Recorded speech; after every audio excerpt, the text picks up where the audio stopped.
Welcome to episode 11 of the BBL Show. I'm Jay Marriott. He is Drew Lasker. Happy belated birthday, Mr. Lasker. Closing into the 40 club with myself. How's your week been? Man, it's been great. A great birthday. But this weekend, I feel a little bit exhausted. I've been moving all weekend, so I want to give a big shout out to the wife because she's allowing you to borrow me for an hour tonight. So... you were allowed to check in with me a little bit earlier when we were chatting, and then so I told you to say thank you then as well. So I know how that goes. Congrats on moving into the house. That's got to be a good feeling. Yeah, man, it's actually a really good feeling. Just because you would know, Jay, probably some of our listeners would know, but in this business that we're in, as a professional basketball player, specifically here in the BBL. The one thing that's it's really tough to find stability because, most of us, 99% of the guys in this league are on year-to-year contracts. And it's even tougher when you're married because, your wife, they just want stability. They just want to be able to plan. And in this business, it's tough to plan. So a proud moment for the Laskers for sure. No, it's great. I'm really pleased for you guys, and it looks amazing. Look, it's week 4 of the BBL season, a few games away from closing out these group stages of the competition. We have our game of the week, London Lions versus Leicester Raiders. We review a fantastic week of BBL Cup action. We go to the land of the Giants, new owner Jamie Edwards and new star Sam Cassell Jr. talk all things Manchester with us. We, of course, have previews and predictions of the week ahead. We hear the ever-educational Lasker look back. But first, drum roll, please. It's the Marriott Minute, the segment I use to review anything and everything I'm seeing on the socials that have intrigued me, engaged me, or amused me. First of all, the results are in. The Twitter results, that is. Josh McSwiggan is officially McSwaggin now here on the show, winning the Twitter vote 59% to 41%. A little bit closer than I thought it was going to be. Commiserations, Niall Gray. Thank you so much for your shout out in your commentary the other day. But sadly, you are the loser. And great job to former Riders, Jay Kuznai. Koozie. Okay, intrigued me. Twitter right now is alive with BBL. We've had a great week. Everyone engaging with everyone, different views, different talking points. Everyone just keep it going. Every week it just gets better. As we always say, as long as it's respectful, bring those talking points to life. Even players jumping on there, which is great to see.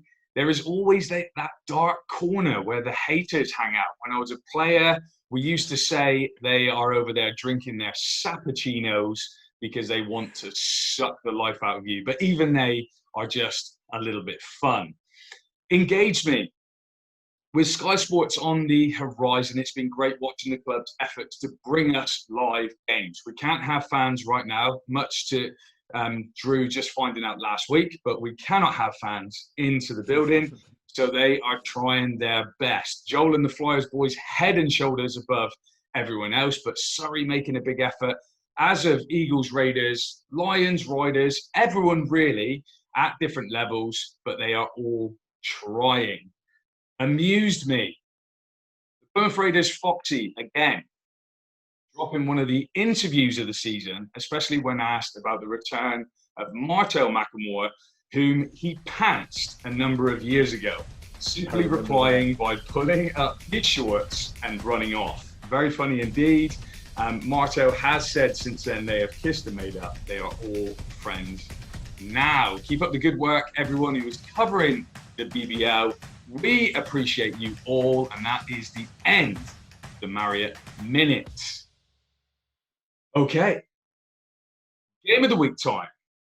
London Lions hosting the Leicester Raiders. After running riot on the Lions last week, Lions gained revenge in a 98-89 win. Yes, and a great win for the London Lions.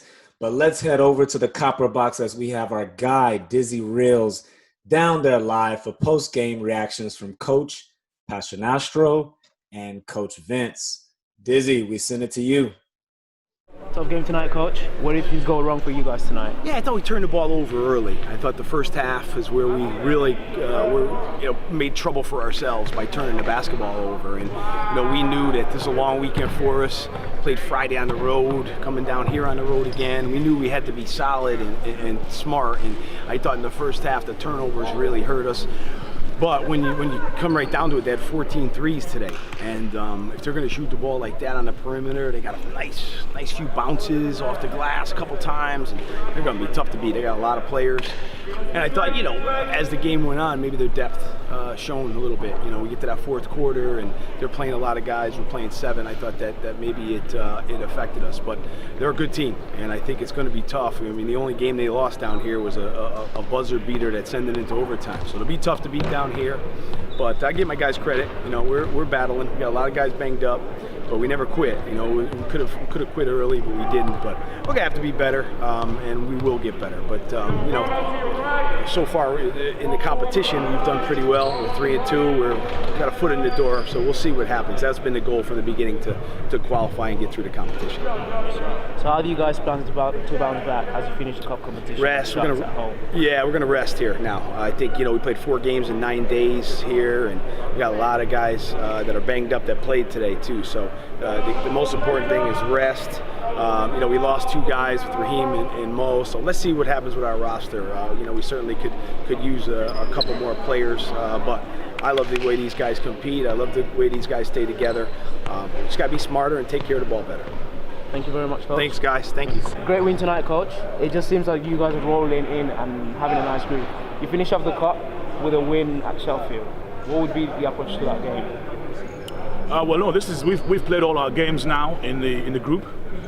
So I think we've won 3 games. We beat Leicester today, we beat Newcastle the other day, and Sheffield here. So we're 3-3. And I think we have the head-to-head on Newcastle, and we have the head-to-head on Sheffield. So it's unlikely that we can get beat now to get through. I'm not sure who the other 3 will be. I think Leicester will probably get through. And I think depending what happens to the Newcastle-Sheffield game, I think that will decide who gets through on that group. But for us, it was a great effort. It's taken us a while to get going. As I said, we're not crying about injuries and all that kind of stuff.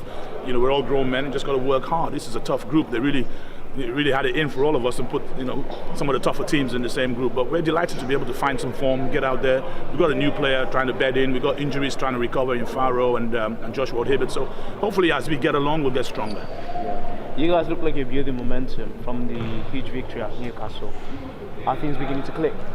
Yeah, things are coming together because we have a lot of guys here who have huge experience playing at a high level. The BBL is different. People underestimate the BBL. The BBL is a tougher league, and there's a way in which you have to win in the BBL. Winning in Europe and winning in the NBA is not the same as winning in the BBL. So how can you guys keep this momentum going? Well, we just wish there was no GB break and we go straight into another game this week.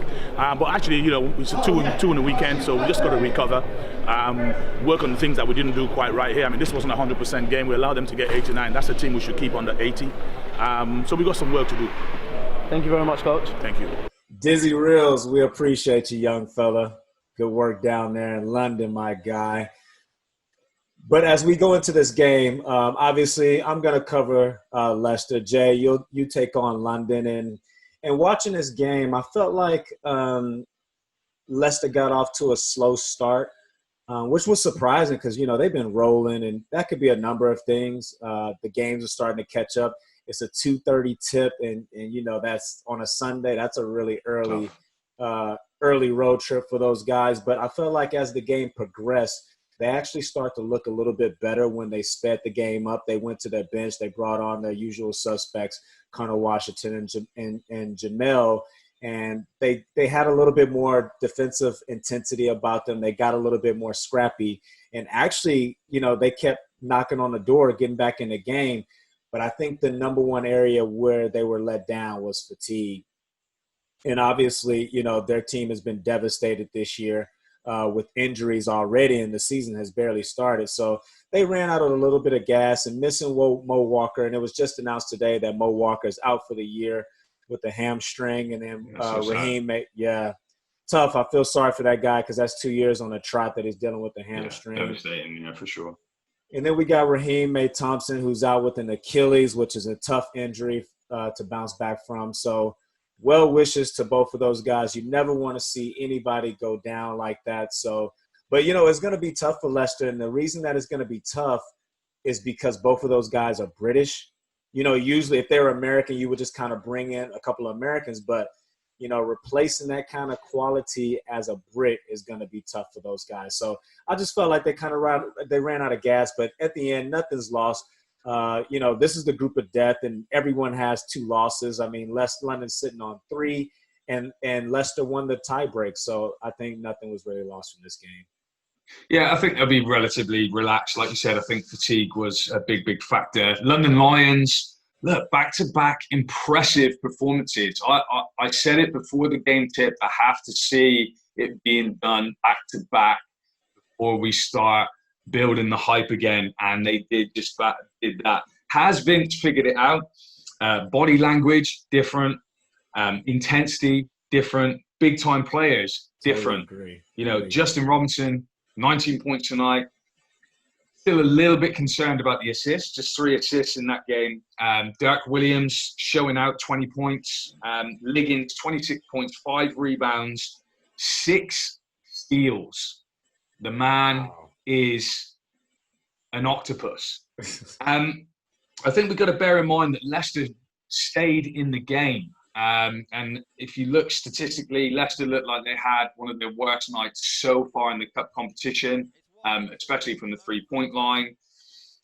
Everything seemed to be dropping for London. So maybe that's a little bit concerning that they weren't able to pull away so much, but they didn't get to the line much, so 6 free throws. I don't know whether that's the referees decided to swallow their whistles or whether they just weren't aggressive enough, but I struggle to feel that way. When they were 55% from the field, 57% in the paint, they were attacking. So that was interesting to me. I think the difference was the first half. They came out and they forced Raiders into a hole. Yeah. And like you said, they kept fighting back. They kept scrapping. And I think that's the one thing that Coach P will walk away from and say, hey, we got battle tested tonight. And those guys stood up and try to take the fight back to those guys. I still worry a little bit inside. Maybe Parker is going to be the guy that fixes that. Talia just looks so much more aggressive. Yes. And showing a little post game that we hadn't seen up until these last 2 games. So it was good to seeing him be really, really aggressive. Okura, I think, is a tough one. I think he definitely is a shot changer. Big difference, but does slow them down. So there's a positive, negative with him right there. But I'm sure that they will figure those things out. But really, that was pretty much it from me. 2 wins, an impressive win against you guys, and then taking it back to London and being able to take the win against the Raiders. That sure does suggest that perhaps they've shook off whatever was weighing them down for this good period of time. Yeah, and I mean, we got to give credit where credit is due. I mean, yourself, me, and including yourself, we've been hard on the London Lions, and rightfully so. But when they play like this is the team that we were expecting. So a lot of credit from the BBL show to the London Lions, Coach Vince, everybody within that team. A great, great weekend for those guys. But again, as I go back to Leicester and I look at the numbers, there's really nothing that stands out. I mean, Leicester would probably walk away from this game. It's just one of those games that you just move on from. I mean, looking at the numbers, they shot 31 free throws. I mean, the difference is, they shot 41% as opposed to 48% when they played London last week. And then, 7 for 24 from the 3, but most of those were great looks. I think, it's going to be hard to penetrate that interior defense of the London Lions. So in order to beat them from any team in the league, you got to be able to make those jump shots outside. And Leicester didn't get it done tonight. And, I look at the assists. They had 25 assists, which says they were moving the ball. The rebounding war, they were just out-rebounded by a couple, whereas last game they out-rebounded London by 11. And so maybe that was the difference, but, there's nothing in the stats that really jump out. I think Leicester move on. Tough game on the road, and, the group of death, you're going to take some bumps. Absolutely. Comparable stats all across the board, like you said. I think there's a couple things there. The three-point shooting that does lean and suggest towards just a little bit of fatigue. But this group of death sure has been entertaining, sure has been exciting. It's been great to watch, that's for sure. And, I think we did a pretty good job, pat ourselves on the back for picking that one as the game of the week. Absolutely. Please, we need to look back and find that Crandell dunk. That was impressive. There's a lot of dunks this week, a lot of really nice dunks this week, but the little point guard sneaking one over the top on the break, I want to see it. Okay, reviewing the week. We are going to do things a little bit different. We're going to work through it by club rather than game. We're trying to be a little bit more efficient, give a little bit more time to each club.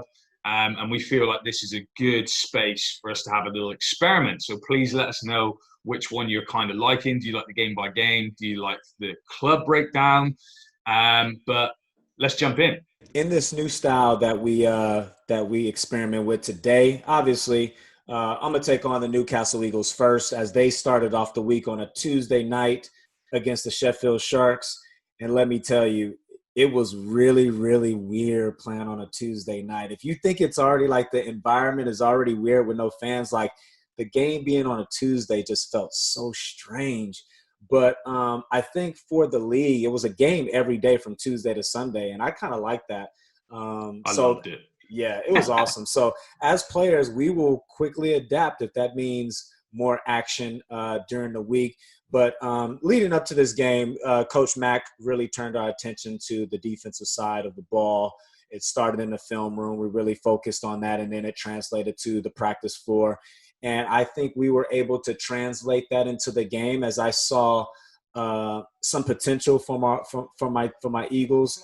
I felt like we kind of smothered them in the first half defensively and showed some real promise on that side of the ball, which is important because the style that we want to play, an up and down style, it basically comes down to a make or miss league. So those games when we're cold from the perimeter, we got to have something that we hang our hat on. So it was really, really great to see that we can get it done on that end. And in the second half, like any other team, we kind of let our foot off the gas. That's a game that we could easily win by 20, but it's tough. Like it's just a natural human reaction. You're up big and you just kind of slightly take your foot off. The other team gets some momentum. They're playing desperate, and they always make a run, which Sheffield did to close the gap to 10 and take a 10-point defeat. But we move on to Friday night, which made 3 games in 7 days for the Newcastle Eagles. And I think that was really evident as we shot 3 for 26 from the 3-point line, which is very unusual for us. And, I woke up Saturday morning and I only played 7 minutes and I felt exhausted. So I can imagine what some of my teammates felt that played in the high 30s after 3 games in such a short period. But, credit to the London Lions. And I think Dave Forrester touched on this on Twitter, that they came up to Newcastle the day before, and those road trips like that, staying in a hotel. And the one thing that we talked about with London is we felt like there was a disconnect, and maybe staying in a hotel, eating together as a team kind of brought a little bit of camaraderie, because on the floor, like, I felt like they were connected like we've never seen this year. Like they were all communicating with one another, and it just felt like a good energy from their side. And for us, they just took advantage of it. I felt like the only bright spot was Darius Defoe coming off the bench. He really brought a lot of energy from the bench. And with Rex Luger being out for a concussion protocol, our bench was shortened as Louis Sayers was put in the starting lineup. So that left us with a short bench. And for Eddie and myself, a combined 0 points and 3 rebounds. And not that our play is going to be predicated on numbers, but it's going to be predicated on impact. So for Eddie, he has to constantly be a threat from the 3-point line. And for me, I have to make energy impact plays. And I felt like neither one of us got it done. And so credit to London as they took the victory. And that closed out the Newcastle Eagles week. Yeah, no. I think probably very similar story to the Riders. Just you guys just looked a little bit fatigued, and that just showed from the 3-point line, which ultimately your style, the way that you play is, live by the three, die by the three. Okay, Sheffield Sharks underperforming. So both losses followed a very similar trend. So I don't have to go too far off the path to cover both games. Preseason and that early Lions win led us to believe that this was going to be a really solid, really impressive Sharks team. Now, let's not be too hard. They're in the group of death, remember. They've got some tough games. There's some other teams out there, perhaps looking impressive but untested. So they're going through the fire right now. For me, I just think they are struggling offensively. So I think Coach Lyons has them defensively pretty good, but for where he needs to get them, that's never going to work for those teams you're playing in the group of death. You've got Nicholas Lewis is struggling to lead the way offensively. I pretty much think that he is the guy that's going to be setting the tone. Lillard, very up and down. Cook, very up and down. Kipper, very up and down.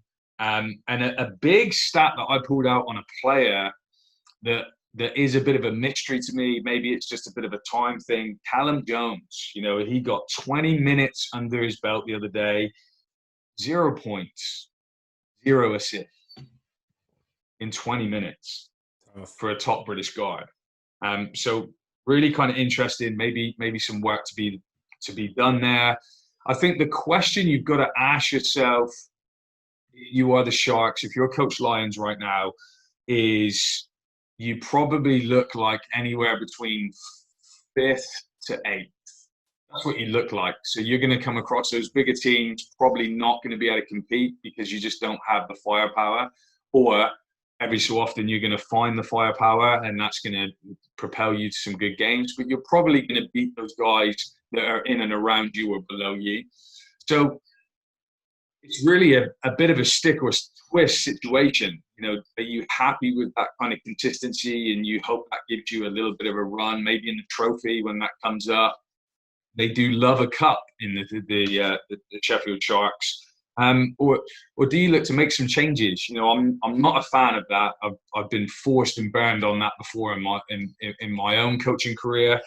Maybe not quite the answer, but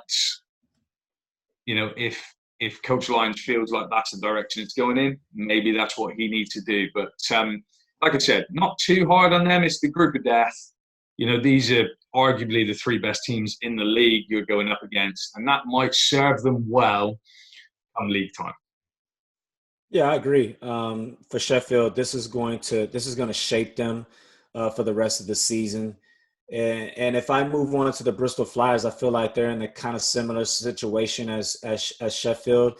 And they had a Thursday night home game against the Worcester Wolves where this was pretty much a win-or-go-home situation for Bristol. As we all know, they had to forfeit 2 games due to COVID. And listening to Andreas post-game, you can hear the disappointment as they took a 69-64 loss to the Wolves in a game which they were in control of most of the game and just kind of let it slip there in the end as NBA and Jordan Williams just kind of punched it down low to close out the game. But a couple of points that kind of stand out to me as I kind of look over this game is they started off the game fast, 28 points in the first quarter, and I'm sitting there watching like maybe they saw the Dan Routledge tweet about the home scoring woes. And then they finish up the next 3 quarters by scoring a total of 36 points, which again, they finished the game with 64 points, which again, at home, it puts them under 70 where they're an all-time 6th worst at scoring under 60 points. Sorry, at scoring under 70 points at home. So it's very disappointing. And Teddy Okafor, you can tell that he makes a difference for that team. Like he looks like a sharp European guard. But the thing that he's going to have to learn in a hurry that this isn't Europe, this is the BBL, a totally different style. And from that point guard position, you got to be more aggressive. Most of the time when he's coming off that point guard, he's trying to string that big out to get it to shooters, but sometimes he has to look to split, turn the corner, look for some scoring opportunities for himself, like a Ramon Fletcher or a Justin Robinson. That's what's gonna open it up for Bristol, and that's what's gonna help them. And lastly, if we focus on the preseason, we thought it was gonna be all about Copeland. But as we're seeing, as he got off to a flying start, and now that the season's starting, he's kind of struggling a little bit. And Lockett has been the shining star for Bristol. And I love the way he plays because he doesn't necessarily need the ball. It's all off of energy plays. And I feel like Bristol needs to take more on his identity and follow his lead, play scrappy, play faster, and take on Lockett's identity. And I feel like they'll be much better off moving forward. Yeah, definitely. Just to feed off a couple of those points, if you look at Okorofor, when they played against the Raiders, he didn't need to be so aggressive because you had Lockett and Copeland kind of come to the party and do what they needed to do. Obviously, then Copeland struggling, I think 3 of 16 against the Wolves. You needed that little bit more from Teddy. And like you said, you just saw that really polished Euro game instead of maybe trying to take over a little bit. So might need to make that adjustment. Lockett, the one thing I'm noticing with that situation he is straight up battery. You know, he is real energy. He wants to play quick.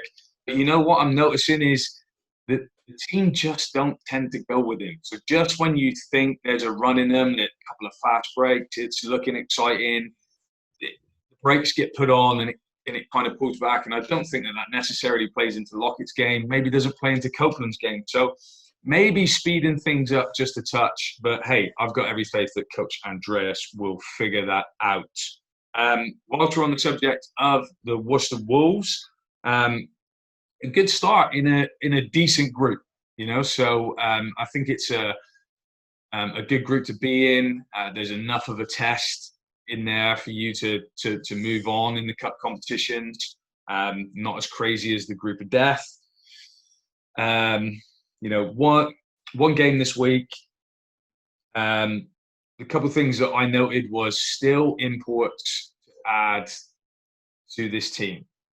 Watch now, out. That for me gets me pretty excited for where I've put myself in the predictions, and I'm even tempted to say, am I choosing a little bit low?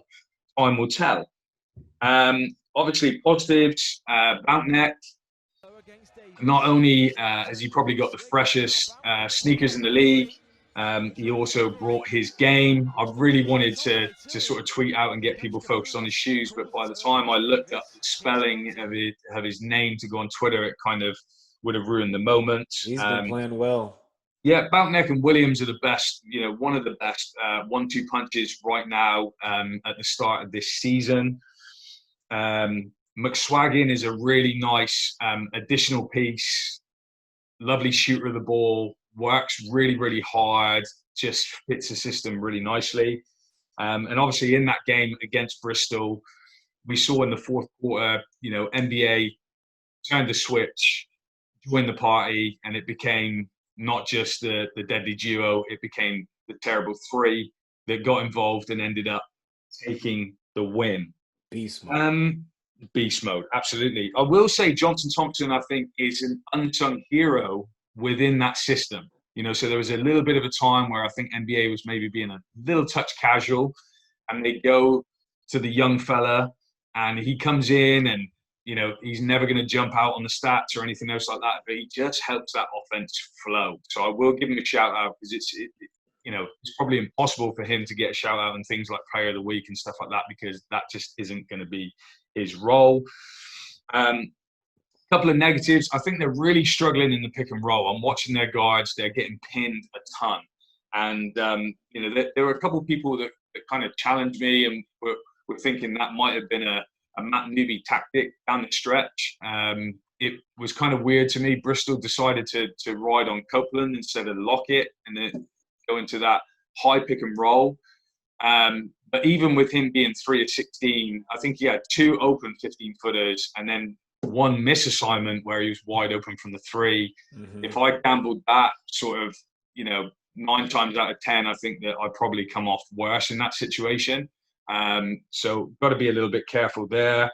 Rebounding is a concerning stat, but I felt like when the going got tough in that fourth, NBA and Jordan Williams held it down when they needed to. It did look like it was going to get a little out of control at one stage.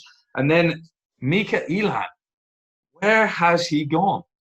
Preseason looked absolutely great. Last 2 games, 1 point, and then goes for a donut against Bristol. It just seems to have disappeared, maybe a little loss of confidence. I'm not really sure what it is, but he can really shoot the ball. I think when he comes to the party as well, it's just another addition to an impressive-looking Wolves. And one thing that we need to give credit to is the guys that bring it night in and night out, is because you guys don't understand how tough it is to be consistent at the professional level. And I've heard you say that about a couple guys, Jay. You said, for Mick Swaggin, he balled out, and then the next game he comes and bring you a donut. So something has to be said for guys who can consistently get those numbers every game, because it's not easy. But as I move my focus to the Manchester Giants, as I think I better be nice, because we got Jamie Edwards and Sam Cassell Jr. in the house later. But be calm. They play on a Wednesday night, and they take an easy 106-64 win to the COVID unregistered chop and change Cheshire Phoenix. And my heart just goes out to Coach Thomas. Man, he out of all the scenarios that you try to think of in the preseason or in the summer, I bet you he didn't think it would be like this. So I really, really hope they get things together just for Coach's own sanity, and also for the league's sanity, because they're on Sky TV in a week and a half. So we kind of need them to be a little bit better as the first featured game on the new Sky and British Basketball League partnership. So I'm wishing you guys get healthy real quick, Coach. But focusing back on Manchester, it's really, I don't really take much from this game for them, because as I call it, this is a fool's gold game. This is a game that you kind of get your confidence going, you kind of get your shot going and feel good about yourself individually. But a couple guys that stand out for me is Kwandy. I hope I'm pronouncing that correctly. That guy just has no conscience. I really like his game. He's always ready to shoot, has a nice stroke, and, he can light it up. So I can foresee him hitting some big shots this season, some backbreakers. So look out for that. I really like Whelan coming off the bench. He's just really smooth and just really solid. He's become a veteran, and he's from Manchester, so he's motivated to do well and be part of this new era in Manchester. So happy for him. And then last but not least, we got our guest today, Sam Cassell Jr., who led the way with 25 points and 8 rebounds. I mean, he looks the part. He looks like he's ready to lead the ship. He has the experience, the NBA G League experience. So I kind of tweeted this out that, it's just something that just feels right about this Manchester Giants team, with the rebrand and everything they got going on, even though I don't take much from this game. But I don't feel like this is going to be the Manchester Giants of old. I feel like they're going to be right there in the middle of the pack of competing this year. Yeah, I've got to say, I think if I'm looking at my predictions, they are the team that I'm most worried about. A little bit concerned in that game about Hudson. Hudson I think he kind of disappeared with all those guys coming back into the mix. So like him to stay assertive and make people know that he is still leading that team. I think Cassell is very much going to be seen as the off guard with the short shorts, that's for sure. The Don Stocktons. So I'm going to get to that question a little bit later on. I like it. I think it looks good. Cheshire Phoenix, let's be positive with these guys. I so feel for Coach Thomas. He is a great coach right now. And, what can he do? All he can do is he can just sit and just wait and see how things played out. made a very, very quick change.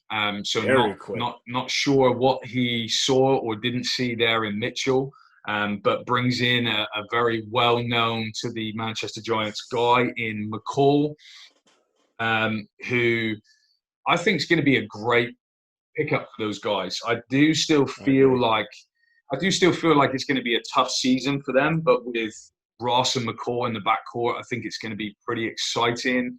Still haven't seen enough of Hamilton. Hayes looks like he's struggling at the minute, but it's because he's being asked to do things that are not within his role or what he likes to do, and playing slightly out of position. And I'm like you. I hope that they have enough time just to bring things together for that Sky Sports game. You know, it's so important that everybody shows out, and I think that if they're healthy, they've got an exciting backcourt that is certainly going to get fans or new fans off their seats. Whether or not that they can move up the rankings, as we both predicted them fairly low, I'm not too sure. And we move on to the Surrey Scorchers, who had a home and away with the Plymouth Raiders, who I predicted to come together and win both of these games. But boy, was I wrong, as they opened up at home against Plymouth and took an 84-73 defeat. And then they headed down to the Plymouth Pavilions on Sunday, where they took another defeat, 98-82. And that scoreline doesn't say it all, because it didn't look great at all. Got ugly. Man, and a couple of things kind of stand out to me is, firstly, where's Cash? Where's Cashaw? Injured. Oh, he's injured. Okay, so I didn't see that. I was kind of concerned about. They hoped he would be back for the second game, but didn't make it back. Okay, and it's smart for Creon not to force it. They already automatically – the only team who's been automatically qualified for the quarterfinals without actually winning a game. So sometimes, you know, you take – like I said, you take them how you can get them. Flex on the system. But Macklemore looked like he's struggling to make the adjustment back to the BBL. Obviously, he played in Division I for the last couple years and was averaging plus 20 there. But the BBL, for our listeners out there, it is. Although we had a tight affair with Solon in the trophy finals, it is a different level. You know, so it'll take him a while to get back adjusted to the league. But at this time, he looks like he's really struggling to find his feet. And then I look at the box score with White coming off the bench in that second game to have a team worse minus 36. We got to get down on the stats, because, man, a minus 36, that's got to be a top 5 record in the BBL. But if I really dial into Surrey, I'm really concerned. And I've mentioned this in previous episodes. I mentioned when we had Cook on here that, you know, they had a collection. Yep. They had a collection of talent, and it was going to take a while to gel. And then in the previous episode, as I got an opportunity to look at them, I was really worried about their personnel, because they got all scorers. They don't have any kind of glue guys or any kind of playmakers, or everyone is a scorer. So that was going to be tough to put together. And when you got a team like that, like Surrey, who's constructed of just scores and talent, either two things happen. You have a point guard, such as a Ramon Fletcher, who will designate the pecking order. So he will dictate the pecking order. But Cashaw isn't a natural point guard, so he doesn't really have that ability to dictate that pecking order that Surrey needs. And if the point guard doesn't do it, then it's up to the coach to do. So it's up to Creon to kind of determine that pecking order. So that's something he's going to have to really look at doing moving forward with that team if they want to be successful this season. But right now, there has to be some concerns down there, especially since this team has been together since the lockdown. I mean, they had the Surrey bubble there. So, you know, camaraderie, all those things that we were concerned with London, it shouldn't be there with Surrey because they had been together so long. But luckily for them, they've qualified to the quarterfinals. So actually, in retrospect, nothing up to this point really matters anymore. So it's kind of like a fresh start. So hopefully they use this as kind of a fresh start to kind of get themselves together. But at this point, I'm a little bit worried. Yeah, I'm just a little bit concerned. That last game just didn't look good. When you see a team kind of roll over like that, I don't think that that's ever a good thing. Like I said, Leicester didn't bring their A game today, but they scrapped and they fought and they just showed heart, and they were not going to go down without a fight. We did not see that with Surrey, and in fact, or Creon was starting to get to the point where it's a little bit embarrassing. Yeah. Go to my hometown team, the Plymouth Raiders. Pretty good start. They played Wednesday, Friday, Sunday, so I was a little bit worried that fatigue was going to play a major factor. Slipped up against Bristol on Wednesday, but bounced back to get both of those games against Surrey. Where am I at with this? You still got Lawrence to add to this group,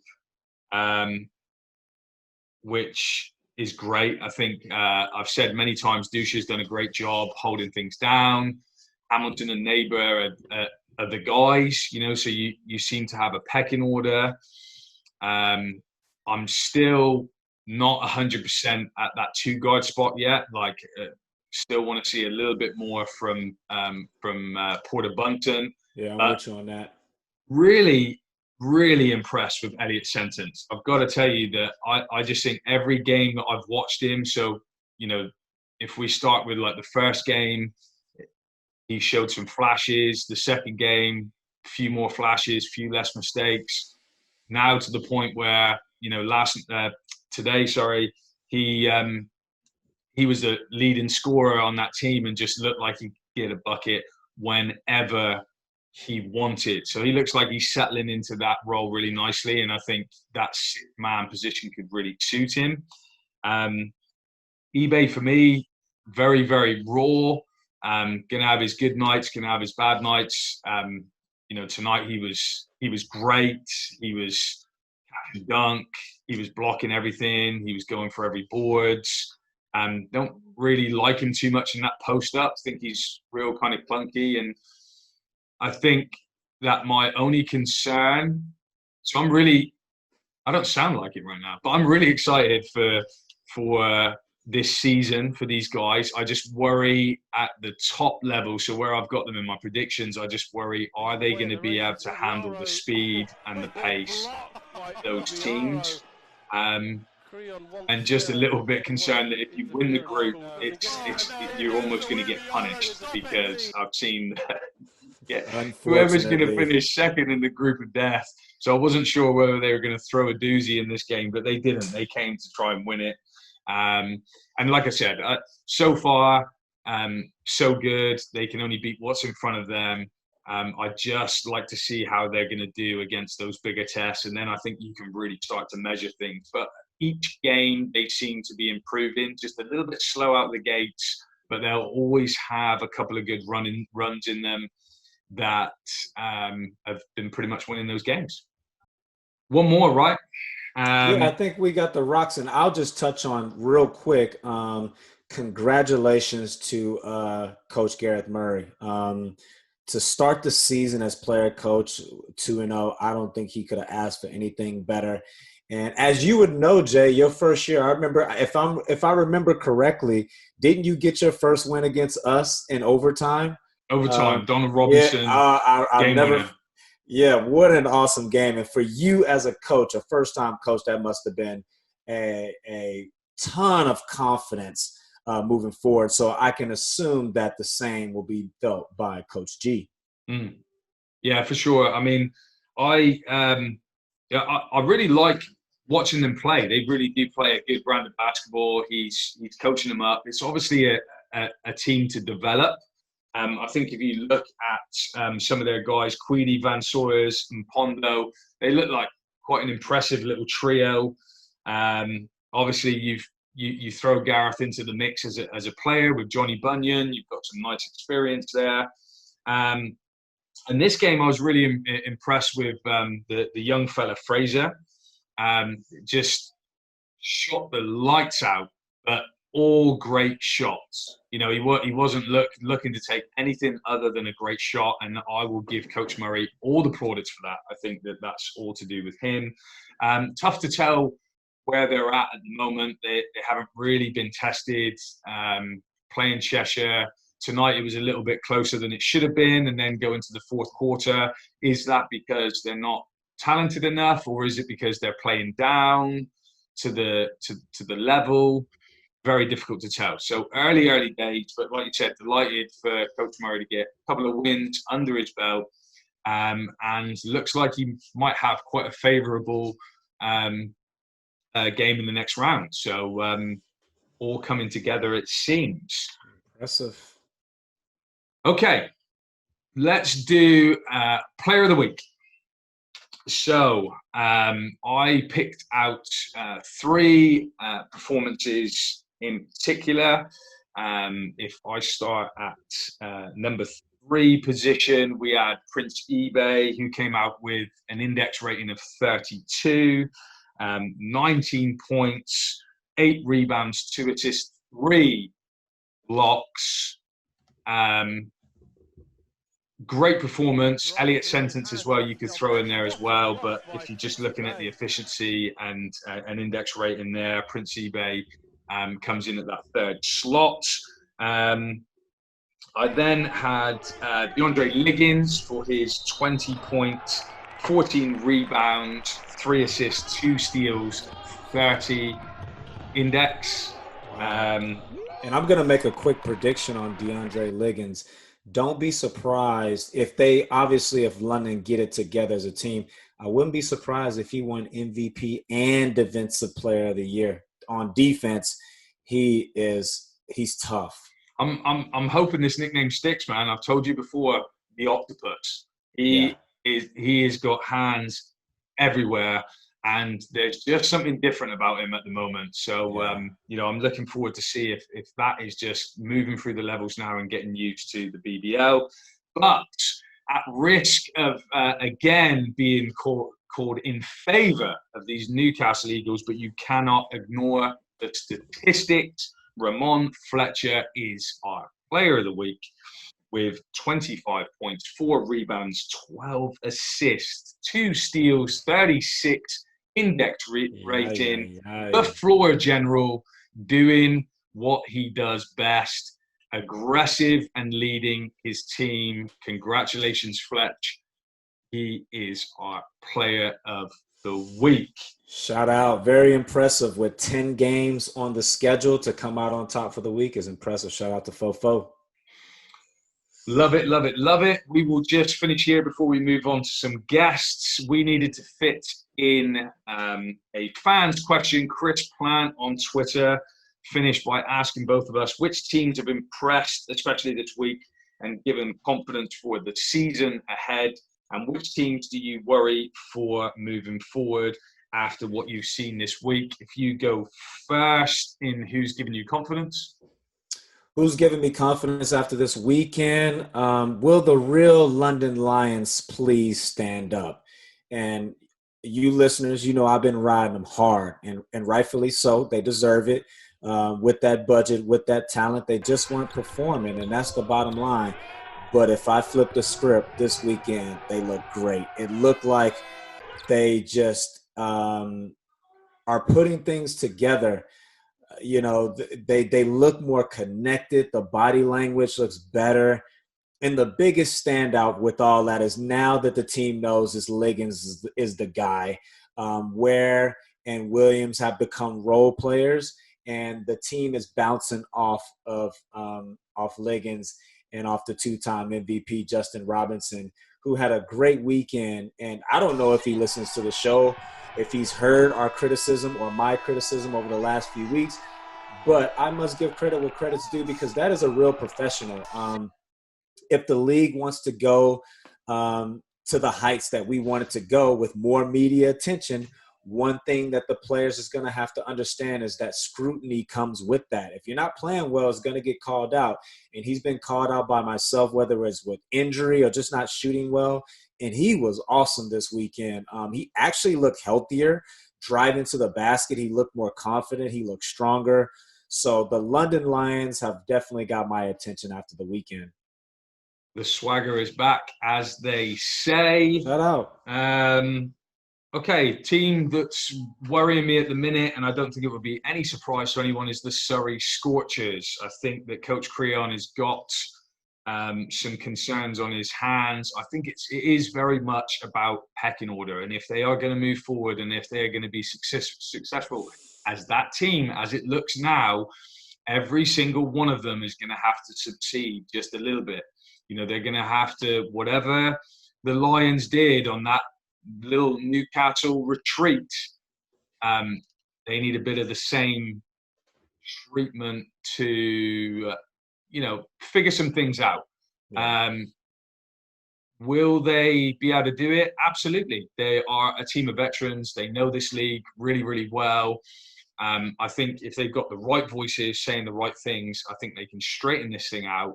But right now, they are concerning me just because of the manner of this defeat tonight that I was watching. They rolled over, got their bellies tickled. Yeah, it didn't look good. But come on, Creon, we're cheering for you, baby. Get it together. Yeah, we know he can do it. Let's get rolling. Okay, Drew, lead us in. It's time for the Lasker Look Back. In this episode of the Lasker Look Back, I show you the connection between the Manchester Giants, Sam Cassell Jr., and the Houston Rockets. One thing that's been constant in the Manchester Giants' history, dating all the way back to the 1970s, is rebranding. In the 70s, two teams came together to rebrand the Manchester Giants and Manchester United to form one club. And if we fast forward to 1992, Sam Cassell Jr. was born. The following year, his dad, Sam Cassell Sr., was drafted in the 1993 NBA draft, where in that year, he was an NBA champion, back-to-back NBA champion with the Houston Rockets. During that same time across the pond, the Manchester Giants were, you guessed it, rebranded and bought out and heavily invested by an American company called the Cook Group. And where in 1995-1996 season, they moved into the beautiful Evening News Arena and even had a record of 14,000 fans against the London Leopards. But after folding in 2002, they were brought back to the BBL by legend Jeff Jones in 2012 and 2013. And if we fast forward to this season, where they were rebranded and made themselves real contenders, where they are led by Sam Cassell Jr. And that is your Lasker Look Back. Great look back this week, Mr. Lasker, and leads us nicely to our first guest, a former England international player, a motivational speaker and coach, and now proud owner of a storied franchise trying to stand tall in the BBL once again. Let's welcome Jamie Edwards of the Manchester Giants. Jamie, welcome to the show, my friend. Thank you for having me. I've been looking forward to coming on here. No, we're most definitely excited to have you on, that's for sure. I kind of want to start with just talking about the recent support the league has received from the government. So for the education of the listeners, how is this going to work for you as an individual club, financially especially? I think it's very intriguing for us, the things that you do know. Well, I think, first of all, it's great that the government have said that they're going to support the sport. That was needed. There's been support in other industries. There's been support for other sports. So, I know historically, basketball or the community has felt that the government hasn't been as supportive as it could have been. So I think in this time of need across sport and business, I think that they've stepped up. So I would say, from an individual club point of view, I think it's no different than any other. It's challenging. It's challenging. It's going to be challenging.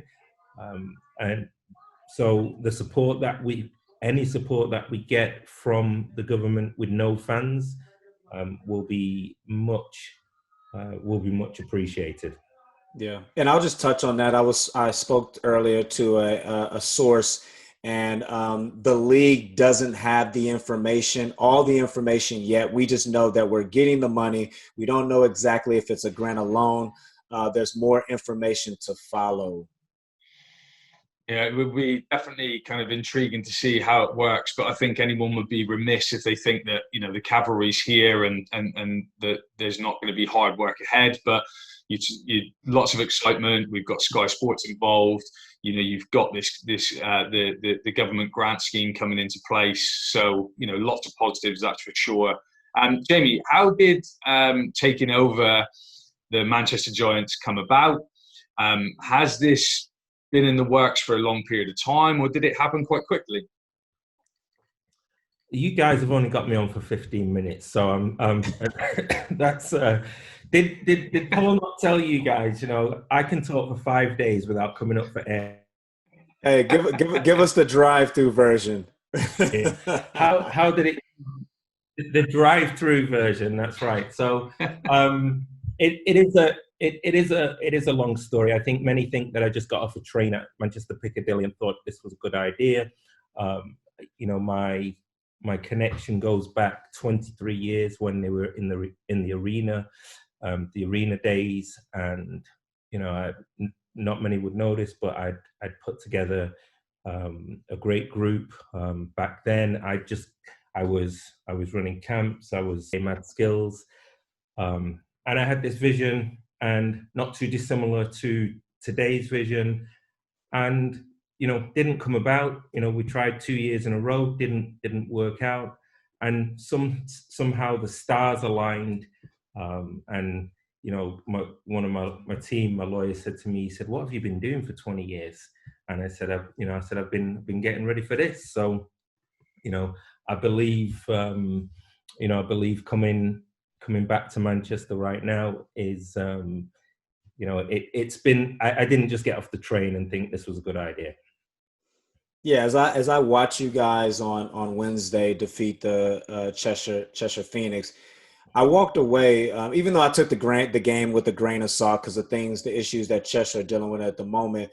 But something just feels right about the Manchester Giants right now, like the whole look, the feel, because for me, from my own personal opinion, I think that what it's lacked in the past has been the professionalism with the venue and all of those things, but now it feels right. And in the last look back, I kind of touched on the Manchester Giants history, and one thing that stood out as I researched the team is that over the years it's always been a rebrand. So why is this rebrand different from the ones in the past, and how important was it for you to move this team into the venue that it's in right now and just change the overall perception of the Manchester Giants?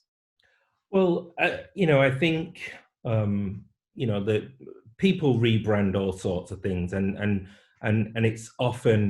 it's just a change of badge, or it's it's some values that they put on a wall, and for me, guys, it was more about internally. It's about people. It's about culture, and I know that word's overused, so I kind of simplified it because someone asked me not long ago, what were the three main things that you wanted to do? And the first one was to change the energy.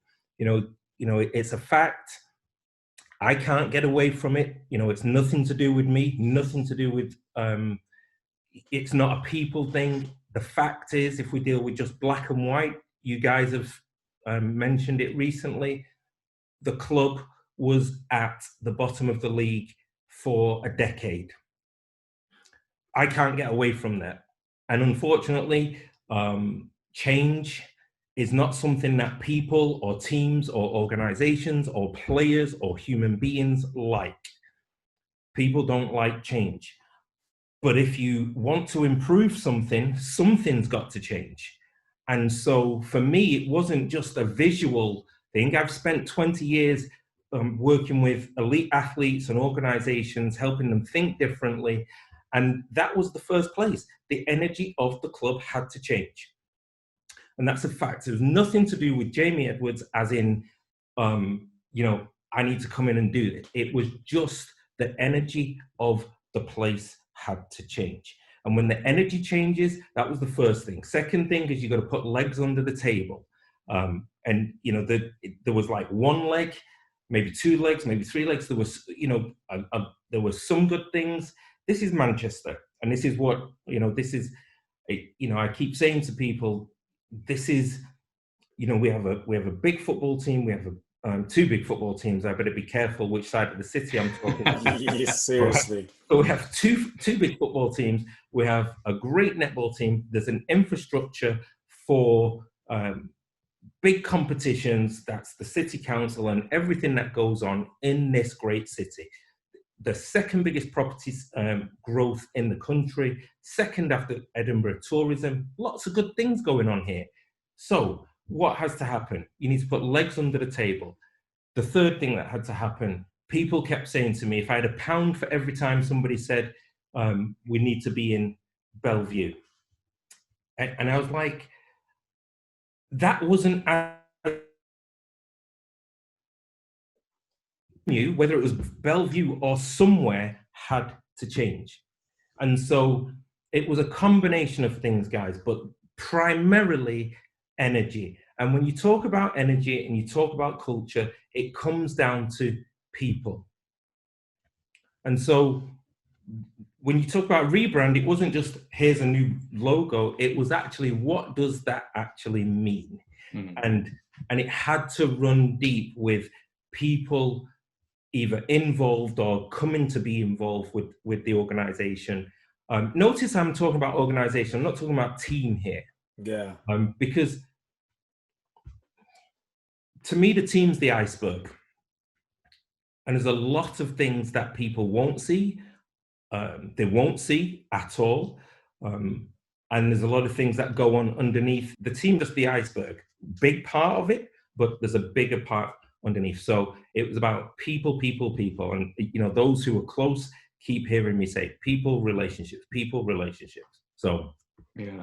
I mean, that's kind of the idea of the show, is that we want to touch bases, not just do the classic and speak to the players and stuff like that. We really want to get behind the scenes and let the listeners be able to see sometimes, be able to sometimes, sympathise if it's a tough ride. Sometimes be able to go on those positive journeys when there are things happening.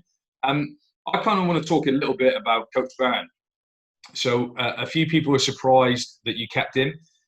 He is a fellow Janner and a cracking coach. And so for one, I was delighted that he was staying. Was the plan always to keep him on board, or was there a conversation that solidified him in your plans? Okay, the drive-through version was, I'd only heard about Danny. In my time, coming back to basketball, I had a number of people who were on my mind, but I think Phil Jackson would have struggled in this situation. Mm-hmm. So for me, it was coming in, and I sat down with Danny, and he wanted to know what was going on. And I said to him what I've just said. I said, Danny, Phil Jackson would have struggled in here. And I wanted to give him the opportunity to do it properly, because, he's done everybody was calling for his head, because they were thinking he was part of the previous few years, but that's not how I saw it. What I saw was you need the right tools and the right resources, and I was very impressed with his approach. It's not just him, so we talk about people. He has a great relationship and great resource with. I'm going to call him our secret weapon. So they do a great job together, a fantastic job together. And it was an approach that I'm familiar with from elite sports anyway. Mm-hmm. And so as soon as I heard data, performance, we're looking at things, I call it the non-obvious. We're looking at the things that people are not looking at. Mm-hmm. As soon as I heard that, we were on the same page. And so, it was great to hear. And I go back to people, like you said, there was a lot of people who thought that was going to be the change that I was going to make. And it wasn't, because, I believe that with the right tools that he could be successful, and he will be, and or they will be. Yeah, and it's great to see him get an opportunity. And if we rewind back to our preseason predictions that myself, Jay, and Andy Thompson was involved with. You reminded me about that, actually. Yeah, you reminded me about that. That slowed up the process. He was like, "Oh, I don't know about these guys." I have a picture on my wall as well of that. So good. That's what we want. That's what we want. But we all picked you guys to finish last, or right there at last. And a lot of that is like what you talked about, was about the perception. It didn't have anything to do about who you bring in. It's just you always assume that Manchester Giants is going to finish last. But I want to take that. I like listening to you and watching you guys on court. Like, I feel good about the product. And for you guys, to wrap this up, what would you consider a success for this season? Well, I first of all, I would say expectations wise, we are already ahead of the game because we've won 2 games. So we can go home now, all right? And we've actually surpassed expectations. So we're not getting crazy. We've not done anything yet. We've won 2 games. We're supposed to win basketball games. And, I've certainly not got involved with this to have a losing season.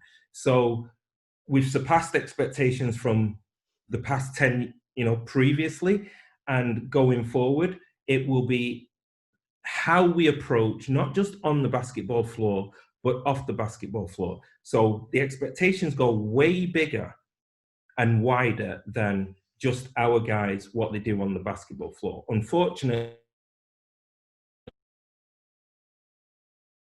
in time, COVID puts some limitations on that. But I would say you're going to see a different style of basketball than you have done previously. You're going to see a different energy from the team and from the group. And I think you've started to see that. And, even 15 minutes into the game at Cheshire 2 weeks ago, I was sold. I'd seen enough to know that the expectations had started to be set. But here's the thing. It's the expectations have come also from the guys internally, because they want to win. They want to play basketball. They want to go to a different level. And I think that combination, when you talk about rebrand, there are symbols of what, I would say a reevaluate club and hopefully of the organization. Yeah, I know. I mean, I think it's certainly exciting times. I love the words, the very clear use of words that you're talking about, changing the energy, creating the culture. Like you said, that can be an overused word, but I think, like you were saying, is you're making it so much bigger than the team and allowing the team to come along for that journey. I think one of the things that impresses me on the court, and something that Andy Thompson brought up that he wasn't sure about, is would that British group be strong enough? And I've been really impressed with Hudson and Whelan, especially on the court behind those imports. Listen, I'm going to say it like this. See, you're talking about behind those imports, and I'm not even talking about them behind. I'm talking about them on the same level. Mm-hmm. So it's not behind. It's like all 10 guys going forward together, and we're back to and it's 12 guys, but we're metaphorically 10, and that's what our symbol is. That's our Roman numeral 10, because it's not you've got 4 Americans and then the rest of them are the support cast, and that's a great job that Danny and Tom, and really what we've brought is that this is being done together. So if you talk about the young guys who from the academies that we brought in, Whelan, he's come back home. Believe me, he's hungry. Hudson, Ulf, these are guys who are they're not behind and they're not in front. It's and that's part of the whole package. So, and I think if I add this to this, what's exciting for us about this is that we are doing it together. But it's also for me, you know, I'm the new guy at the table, and I got to say that the league have been fantastic. You know, Drew. You know, I've been on the phone to Paul. I'm like, you know, probably on Sundays he's like, oh, Jamie Edwards again.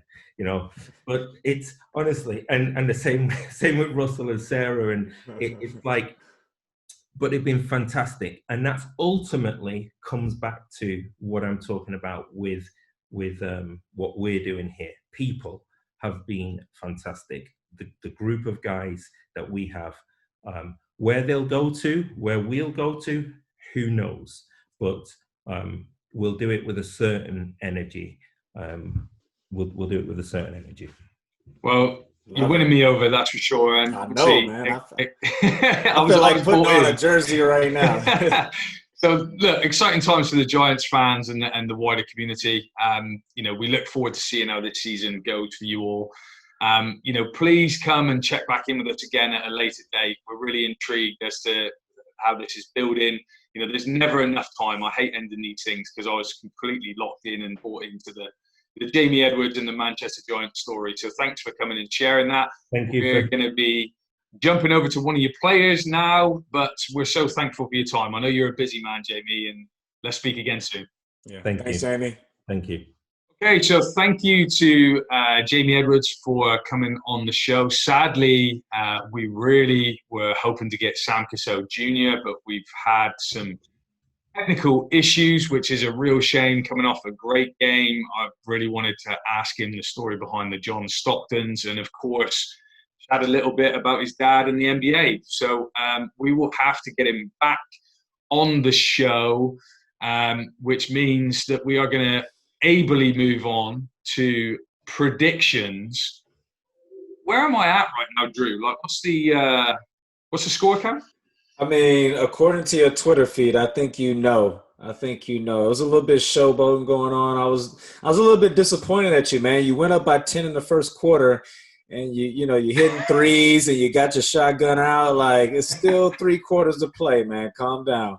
I've had a Skylar White, you know, like I've come out in the first game and, you know, just showing everything that I got in the toolbox. But hey, look, like I've said a couple of times now, there's a long way to go, but you know, a good week for me, a good solid week's business. Let's get into it. Starting with Worcester Plymouth. Ooh, tough game. This game is at home to Worcester, and you know, my mind's telling me Worcester, but I can't bet against Plymouth again. Let's go Plymouth. Yeah, you know, I'm always going to stick with Plymouth, so we're just going to have to agree, sadly. Manchester Glasgow, that, by the way, is going to be our game of the week. Yeah, I'm really looking forward to this game in Group 1, or is it Group 2? I'm getting confused on all the groups now, but I think this will be finally a competitive match in that group there. But sadly, the way Manchester looked on Wednesday, I got Manchester taking this by a good amount. I'm just trying to see whether I'd be derisive here and just pick something different. But come on, go with your boy. No, we've just had Jamie Edwards just, you know, give us the new energy and the culture conversation, which was fantastic. I'm going to stick with Manchester right now. So no fireworks for me and you right now. Surrey, Worcester. Man, I'm starting to lose faith with Surrey, but it's hard for me to believe that they will go winless in this group. So, Creon, come on, man, for your boy. Give me this dub, Surrey. Okay, I'm going Wolves. Yeah, I think they just keep getting better. Remember, their imports are due any minute now, so that big one's going to land on one of us in predictions week at some point. Sheffield, Newcastle. I mean, we still haven't technically qualified, so this is a must-win for the Newcastle Eagles, so I'm going with the boys. Hmm. Don't you do it. I think I'm going to go with the Sharks on this one. Nicholas Lewis is due a big one. So come good for me, my man. And then Glasgow, Manchester again. So they turned this one around. They returned back to Glasgow. Long trip for Manchester, but like you said, having Jamie Edwards on here, and I mean, I almost wanted to ask for one of those new fresh Manchester Giants shirts after listening to his little pep rally. So how can I go against him? Manchester, come on. Staying on the Giants train, and I will be no different. I am going to be on that as well. So only a couple of little differences between the two of us. Hopefully I do not live to regret that Sharks pick, but we've got to be different in some regard. Okay, so pretty sad that we haven't been able to get Sam Cassell Jr. on, but that's a wrap for us, episode 11. Let us know your predictions for next weekend. We're always keen to hear from you, the fans. Reach out to us on all forms of BBL socials using the hashtag the BBL Show. Interact, guys. We love it. Drew, lead us out. Keep it going. Keep it coming. Keep it coming, guys. Make sure you guys tune in next week, because next week we head to GB camp. So we got a special guest for you guys. So make sure you come back and listen. But until then, we sign off. The show. Show, baby.